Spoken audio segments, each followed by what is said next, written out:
भाऊ बार्शीमध्ये पंचायत समिती आणि जिल्हा परिषदेच्या निवडणुकीला सुरुवात झालेली आहे आणि या ठिकाणी बार्शीला स्थानिक लेवलला दोन्ही सेना आणि दोन्ही राष्ट्रवादी एकत्र येऊन महाआघाडीची स्थापना केलेली आहे आणि या बाबतीमध्ये वरिष्ठांनी देखील ही गोष्ट नाकारलेली आहे.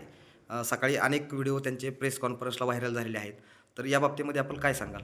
शेवटी या तालुक्यातली जनता श्रेष्ठ आहे आणि जनताच नेमकं कशा पद्धतीनं कुणाला विजयी करायचं ह्याचा निर्णय जनतेच्या हातामध्ये. त्यामुळं आम्ही भारतीय जनता पार्टीच्या माध्यमातून निवडणूक लढवत असताना 6 जिल्हा परिषद आणि 18च्या 18 उमेदवार कमळ या चिन्हावरती उभा केलेले आहेत.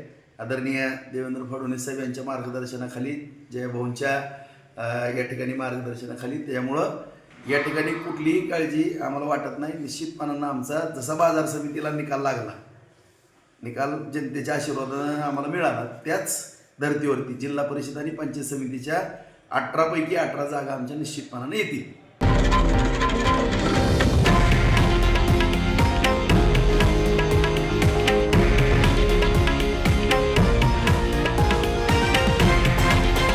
हे आहे देशातील नंबर 1 न्यूज नेटवर्क आणि आपण पाहत आहात TV9 मराठी, एकमेव.